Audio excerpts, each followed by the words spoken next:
En manchette, aujourd'hui, importants travaux à prévoir sur le chemin des îles.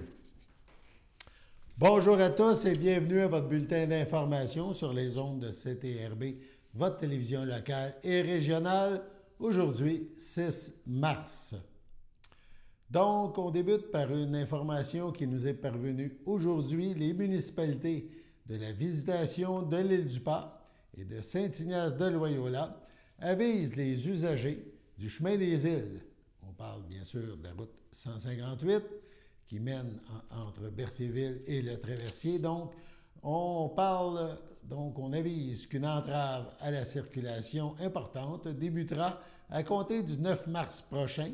Ça se déroulera, cette entrave, à la hauteur du pont de l'île aux Castors. Les travaux, nous dit-on, serviront à améliorer la capacité portante du pont. La circulation sera faite en alternance et il n'y aura pas de travaux, nous dit-on aussi dans le communiqué, voilà, durant la fin de semaine. Donc, à suivre des importants travaux sur le pont de l'île aux Castors entre Berthierville et Saint-Ignace de Loyola. La Fondation Jean Lapointe annonce la clôture de sa 10e édition du défi 28 jours sans alcool, avec un total amassé de 958 000 $. Un montant important donc récolté dans le cadre de sa collecte de fonds annuelle. Plus de 13 235 participants aux quatre coins du territoire ont relevé le défi et le défi consistait à ne pas boire pendant un mois. Ils ont ainsi pris conscience de la place que l'alcool prenait dans leur vie et ont réalisé les bénéfices d'une pause de plusieurs semaines sur leur santé. Grâce aux participants, la Fondation Jean Lapointe poursuit ses efforts de sensibilisation auprès des jeunes et compte renforcer son action, plus particulièrement sur l'hyperconnectivité, un enjeu important de notre époque, souligne Louis-Raymond Maranda, qui est directeur général de la Fondation Jean Lapointe. L'implication des participants, des parrains, des donateurs a été telle que le don moyen a augmenté significativement cette année, passant de 49 $ à 56 $ par participant. On parle d'une hausse de 15 %. Le défi n'a plus de preuves à faire et il est là pour rester. Créé il y a 10 ans, le défi 28 jours sans alcool est avant tout une campagne de sensibilisation. CTRB a obtenu, le défi avec la portée obtenue ces dernières années, oui, donc à la fois dans les médias et les réseaux sociaux ainsi que dans la communauté. Donc, ce défi demeure un levier significatif d'éducation et de sensibilisation, a poursuivi M. Maranda. Grâce aux producteurs de boissons sans alcool, comme le groupe Triani, partenaire du défi 28 jours sans alcool pour une deuxième année consécutive, la montée en popularité des alternatives sans alcool démontre une réelle soif des Québécois à revoir la place de l'alcool dans leur vie. D'ailleurs, un nouveau groupe Facebook a été créé afin de permettre aux participants d'échanger sur leur expérience du défi. La Fondation a constaté que la communauté est tissée serrée et qu'un groupe de soutien est indispensable au succès. CTRB a pu discuter avec Anouk Meunier, porte-parole du défi. Madame Meunier nous parle de son implication dans ce défi 28 jours sans alcool. On l'écoute. Bonjour Anouk, tu permets qu'on se tutoie? On peut se tutoyer. Bonjour Daniel. Ça me fait plaisir. Tu as été porte-parole, tu es encore le porte-parole pour le défi 28 jours de la Fondation Jean Lapointe. Et c'est quoi qui t'a amené à faire ça? C'était quoi ta motivation? Parce que c'est un défi un petit peu, on va pas dire, je dirais pas accaparant, mais c'est comme hors norme là, d'accepter de ne pas boire pendant 28 jours pour aider à combattre les dépendances et tout au niveau des jeunes et au niveau de la population. Tu peux nous raconter un petit peu ton parcours? Oui, avec plaisir. En fait, moi, j'avais déjà tenté de faire le défi, mais j'étais jamais allée jusqu'à m'inscrire officiellement. Mais j'étais de celles qui, souvent, en début d'année, je me disais, ben, je vais essayer de prendre une petite pause, tu sais, voir combien de jours, combien de semaines, tout ça. Je suis pas une grande buveuse, alors c'est pas extrêmement difficile pour moi, mais quand même, il y a toujours des petits moments où est-ce qu'on va associer, exemple, tel plat à un petit verre de vin blanc ou, tu sais, ne serait-ce qu'en apéro avec des amis, tout ça. Donc, c'est quand même un défi. C'est le fun d'être capable de s'arrêter, de prendre du recul, de voir où est-ce qu'on se situe en termes de consommation d'alcool.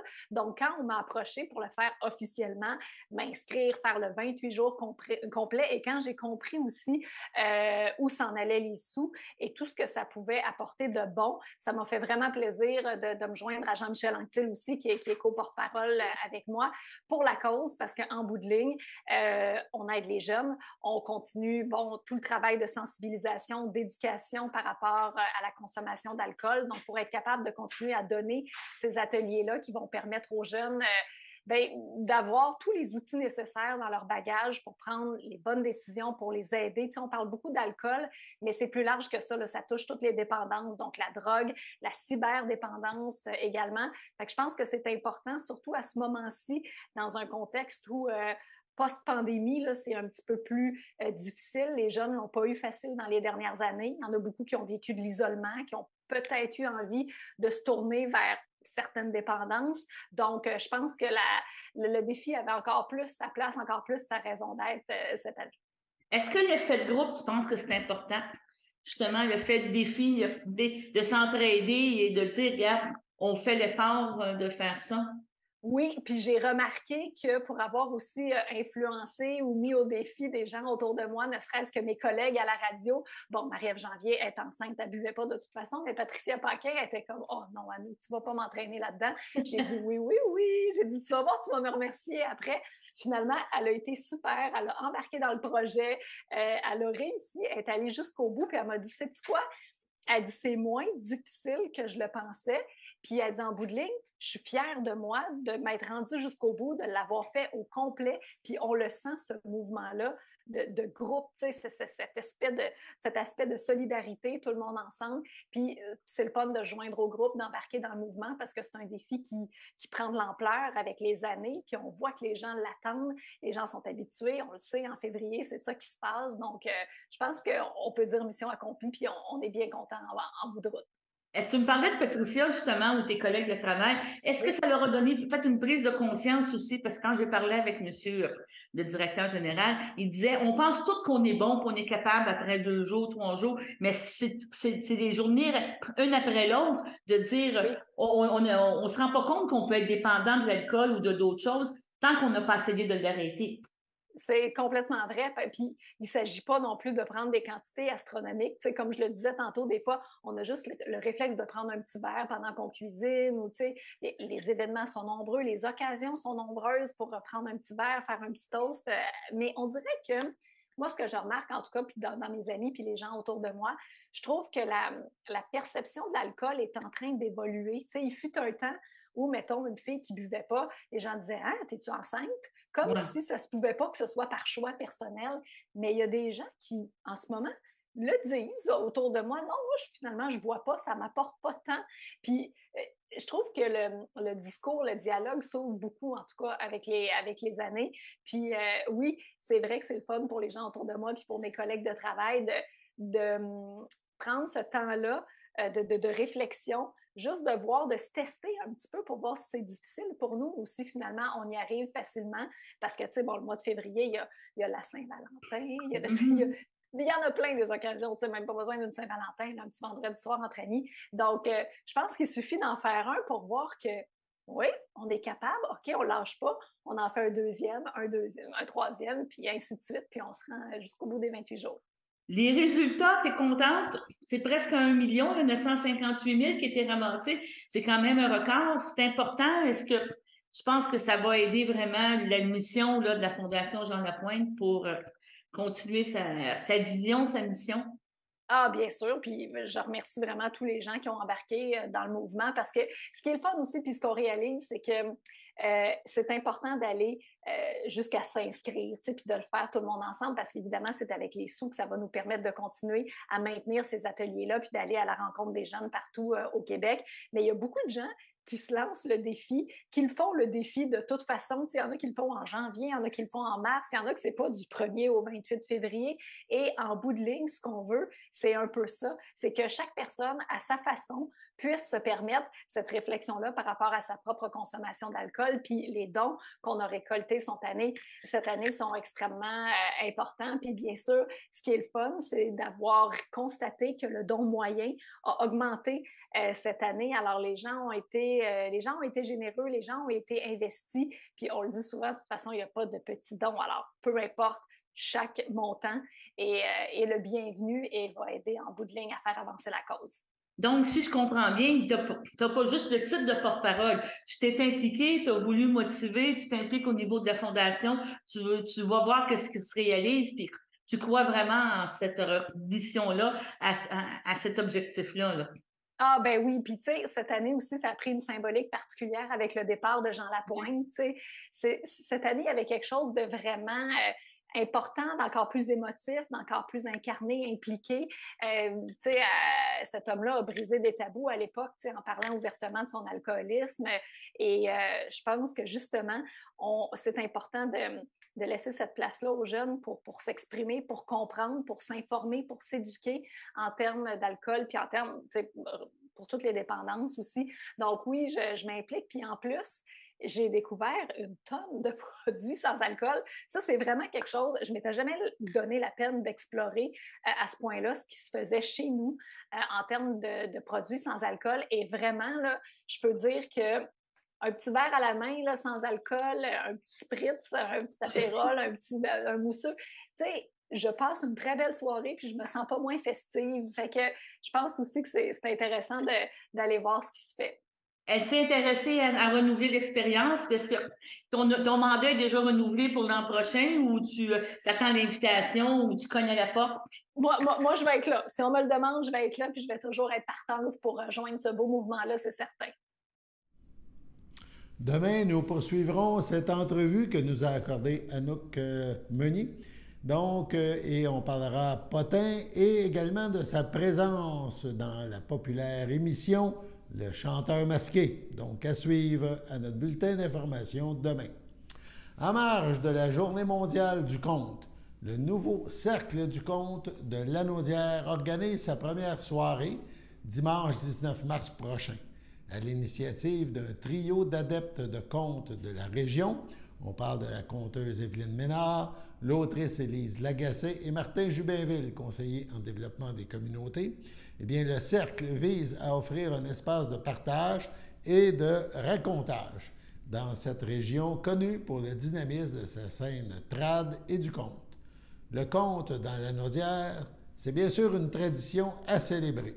Pour Evelyne Ménard, le conte, comme le trad, est profondément ancré dans la culture lanaudoise et même dans notre identité. Il n'est pas rare de trouver des familles où la tradition s'est transmise de génération en génération de manière continue. Le répertoire est donc très riche. Former un cercle du conte était une évidence, a-t-elle mentionné.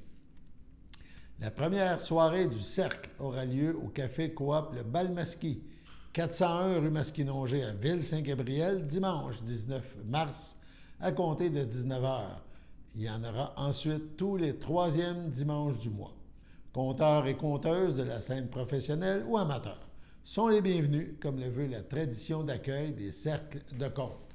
Il est bien sûr possible d'y assister sans avoir à raconter. Bref, vous n'avez qu'à vous tirer une bûche. Tout un dimanche sous le signe des mots. Donc, c'est votre invitation. En après-midi, ce même jour, l'autrice Élise Lagacé en profitera pour tenir le lancement du deuxième tome de sa série de romans « Une chance qu'on s'aime », édition Édito.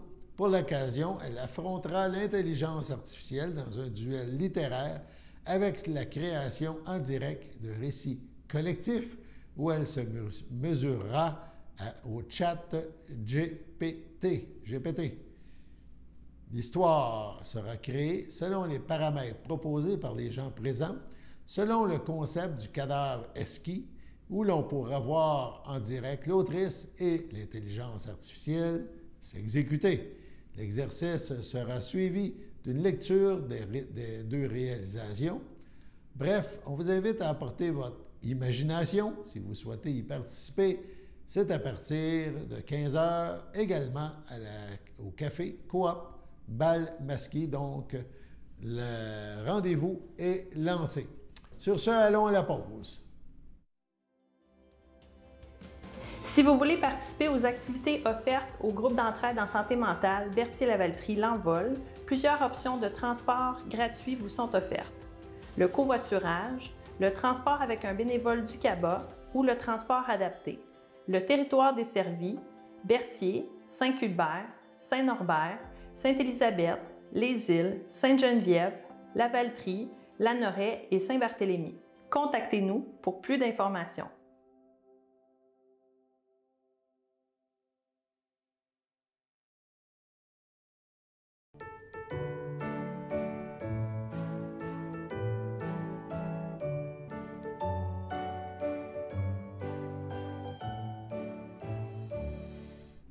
Les anniversaires en ce 6 mars, la FADOC de l'île du Pas souhaite bonne fête à Gélo Coin et les filles d'Isabelle de Berthier souhaitent un heureux anniversaire à Colette Bourque.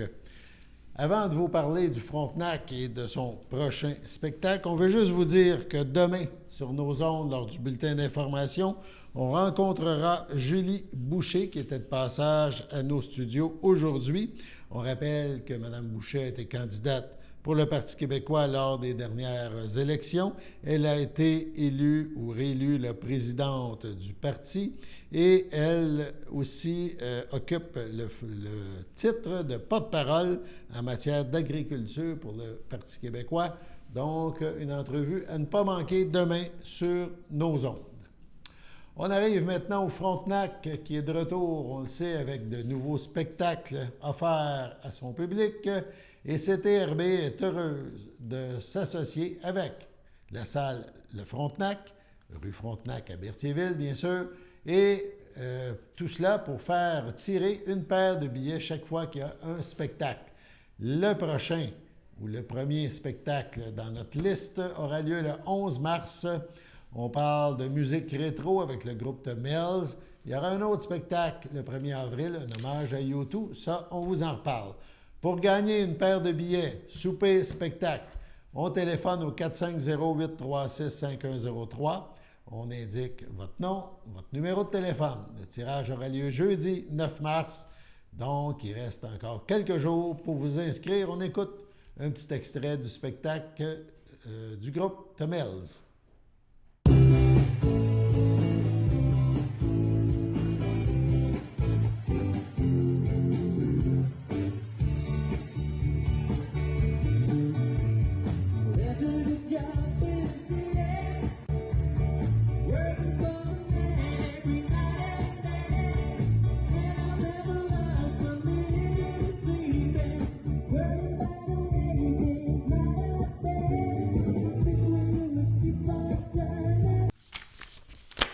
Allons à la pause.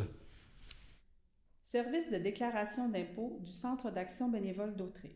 Si vous avez plus de 65 ans, avec un revenu modeste et que vous demeurez sur le territoire desservi par le CABA, nous pouvons vous aider. Dès la fin janvier, téléphonez au 450-836-7122 afin de vous inscrire. Produire vos déclarations de revenus à temps vous assure de bénéficier des crédits auxquels vous pourriez avoir droit. Supplément de revenus garanti, remboursement de la TPS, Régie des rentes du Québec, crédit de solidarité. Également, si vous avez plus de 70 ans, vous pourriez avoir droit au crédit en maintien à domicile et le soutien aux aînés. Produire ces déclarations, c'est important et payant.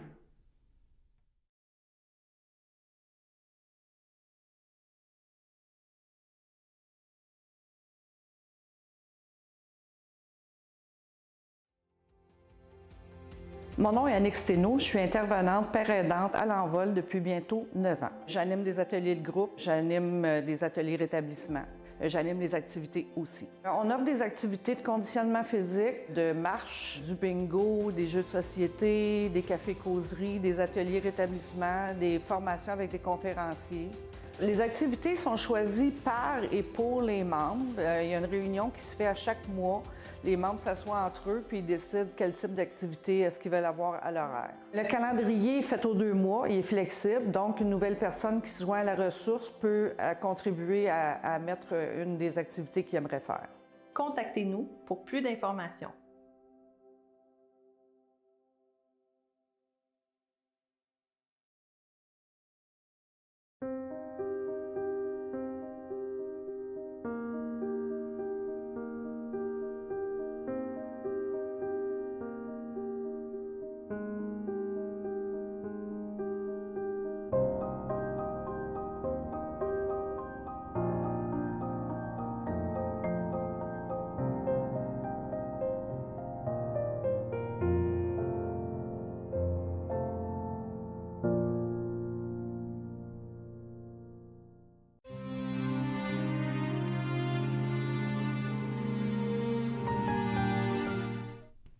À l'hôpital de Lanaudière, le 17 février, à 94 ans, est décédée Mme Fleurette Bergeron, épouse de feu Jean-Paul Chevalier, demeurant à Saint-Ignace de Loyola.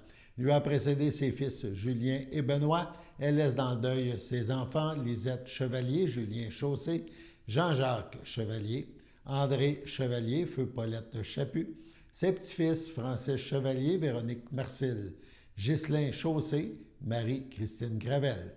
Ses arrière-petits-enfants, Noam, Catherine, Galadriel et Victor, sa sœur et ses belles-sœurs, Denise Bergeron, feu Jacques Cournoyer, Denise Massé, feu Albert Bergeron, Thérèse Chevalier, feu Donna Bonnet, ainsi que plusieurs autres parents et amis.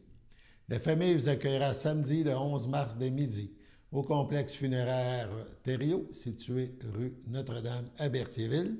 Suivra ce même jour une liturgie à la chapelle du complexe à 14 h. Madame Fleurette Bergeron Chevalier sera inhumée au cimetière de Saint-Ignace de Loyola à une date ultérieure. Aux soins palliatifs du CHDL de Lanaudière le 23 février, à 72 ans, est décédé M. Rénald Bérard, fils de feu Clément Bérard et de feu Madeleine Massé, époux de Christiane Rousseau, demeurant à Saint-Barthélemy. Il laisse dans le deuil, outre son épouse, ses filles, Marilyn Bérard, Karine Bérard, Steve Lessard, Mélissa Bérard, ses petits-enfants, Mégane Perrault, Alexis, Xavier et Ludovic Lessard, Olivier et Rosalie Belland, ses frères, ses sœurs, beaux-frères et belles-sœurs, Yvon Bérard, Denise Gauthier, Germain Rinfray, feu Pierrette Bérard, Normand Bérard, Micheline Bérard, Jocelyne Bérard, feu Yvon Plante, Claude Bérard, Jocelyne Ladouceur, Francine Rousseau, Réal Paquette, Guy Rousseau, René Dénommé, Ginette Rousseau, Sylvie Rousseau, Yves Lavallée, ainsi que plusieurs neveux, nièces, autres parents et amis.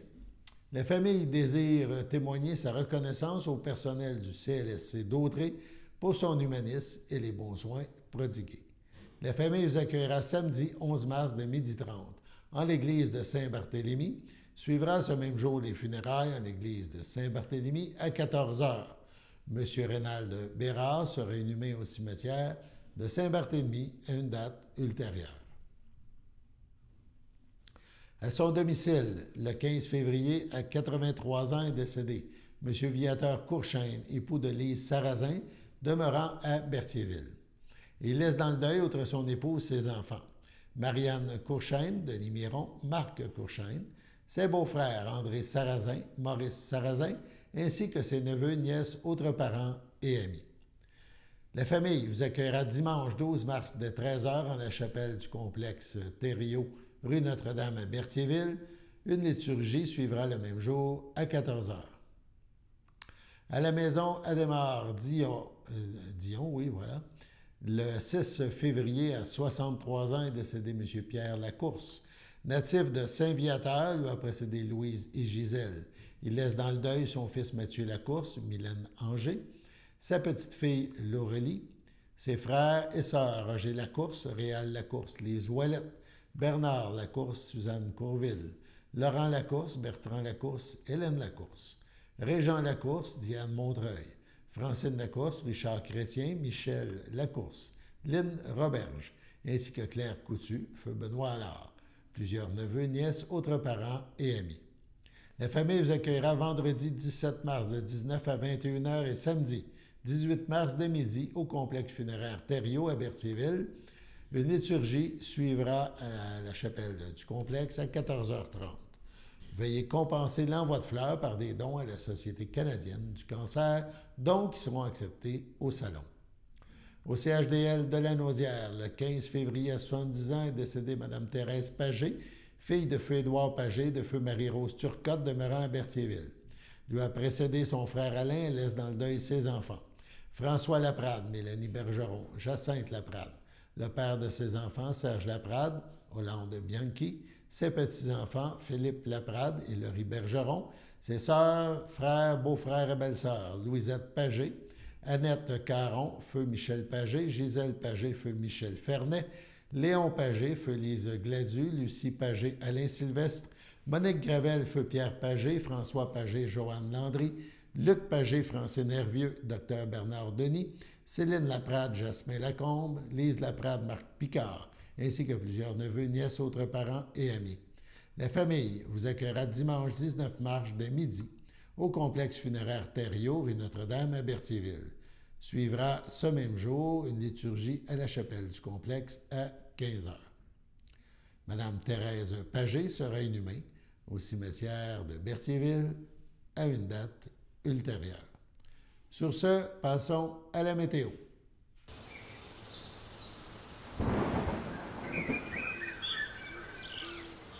Bienvenue à votre météo de cette semaine. Aujourd'hui, lundi après-midi, ce sera un temps ensoleillé, une température de 2, un temps ressenti de -3.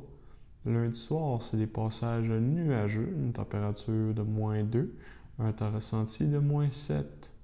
Lundi nuit, c'est nuageux avec quelques flocons, une température de -6, un temps ressenti de -12, environ 1 cm de neige. Mardi matin, c'est nuageux avec quelques flocons, une température de -6, un temps ressenti de -12, environ 1 cm de neige. Mardi après-midi, ce sera nuageux avec quelques flocons, une température de 0, un temps ressenti de -4, moins de 1 cm de neige. Mardi soir, c'est plutôt nuageux, une température de -1, un temps ressenti de -6. Et voilà, c'était tout pour votre météo. En ce début de semaine, c'est les conseils municipaux dans vos municipalités respectives. Ce soir, entre autres, celui de la ville de Berthierville. Demain, celui de la municipalité de Saint-Ignace-de-Loyola. Bref, CTRB suivra l'actualité de vos conseils municipaux, donc à suivre dans nos prochains bulletins d'information. Il y en aura pour un peu tous les goûts. C'est à suivre. Voilà, c'était votre bulletin d'information en ce 6 mars. Bulletin diffusé sur les ondes de CTRB, votre télévision locale et régionale. Alain Bellumeur au Pépites qui vous invite à être des nôtres demain pour la prochaine édition de ce bulletin d'information offert par CTRB. À demain!